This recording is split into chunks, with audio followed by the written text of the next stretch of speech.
नमस्कार, मैं रघुनाथ प्रसाद आज चर्चा कर रहा हूँ श्री कमल किशोर मंडल जी की। मैंने 2 अखबारों में इनके विषय में सूचनाएं पढ़ी और सोशल मीडिया पर भी मैंने इनके नाम की चर्चा देखी। ये चर्चित विषय इसलिए है कि श्री कमल किशोर मंडल बहुत ही गरीब परिवार से आते हैं। इनके पिताजी चाय की दुकान करते हैं। उस गरीबी में भी उन्होंने अपने पुत्र कमल किशोर मंडल को पढ़ाया। ग्रेजुएशन करने के बाद भी चूंकि परिवार की आर्थिक स्थिति अच्छी नहीं थी, लेकिन ये मेहनती थे। इन्होंने ज्वाइन कर लिया कॉलेज की नौकरी डीजे कॉलेज मुंगेर में। ये चतुर्थ वर्गीय कर्मचारी के रूप में इन्होंने ज्वाइन किया। मुझे लगता है कि शायद ग्रेजुएशन वो कर चुके थे, जो भी हो। लेकिन 2008 में संयोगवश इनका ट्रांसफ़र हुआ तिलका मांझी विश्वविद्यालय के अंबेडकर विचार विभाग में। अंबेडकर विचार विभाग में, और वहाँ पर वे दरबान की नौकरी करने लगे। चूँकि श्री मंडल प्रतिभाशाली हैं, उनको पढ़ाई से एक अजीब लगाव था। वो चाहते थे कि इस नौकरी को करते हुए वे आगे बढ़ें।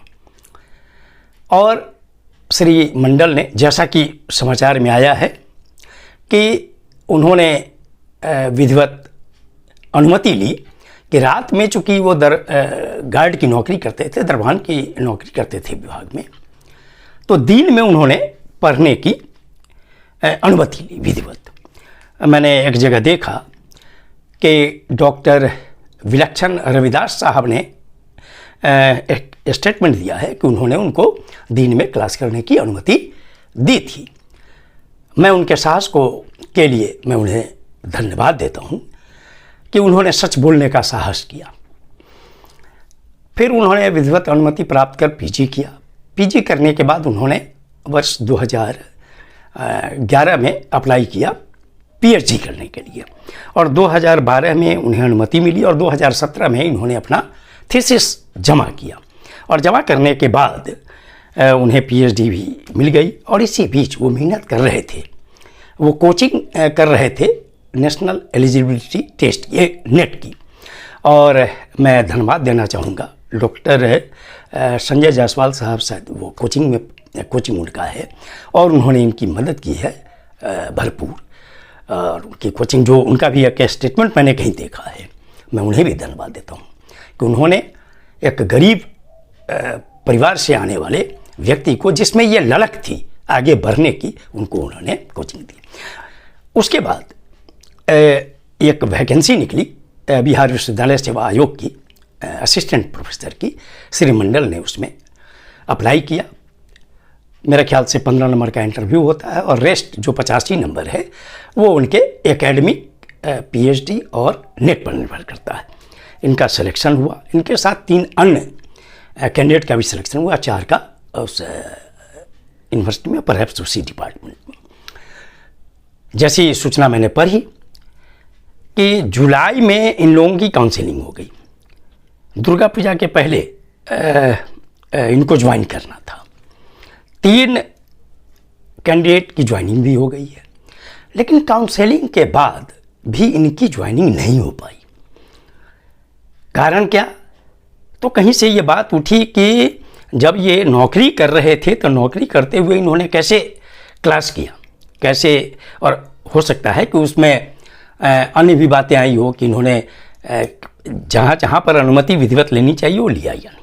मैं समझता हूँ कि चूँकि वे यूनिवर्सिटी एम्प्लॉय रहे हैं, मेरी अपनी समझ ये कहती है कि उन्होंने ज़रूर विधिवत अप्लाई किया होगा पीजी करने के लिए भी।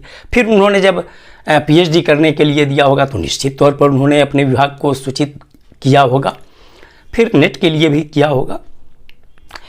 कल जो सोशल मीडिया वगैरह पे आ रहा है, अब मुझे यह अभी तक जानकारी नहीं, चुकी इतनी जानकारी हुई कि जब वाइस चांसलर साहब के संज्ञान में ये बात गई, तो उन्होंने यूनिवर्सिटी के डीन स्टूडेंट वेलफेयर की अध्यक्षता में एक 4 सदस्यीय कमेटी बनाई, और 10 अक्टूबर को जांच पूरी हो गई और मैंने देखा कि अगले दिन उसका रिपोर्ट सबमिट होना था उस विषय का।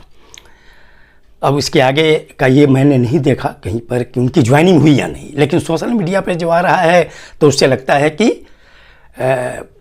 माने उनका अपॉइंटमेंट तो आदेश तो निकला ही हुआ है।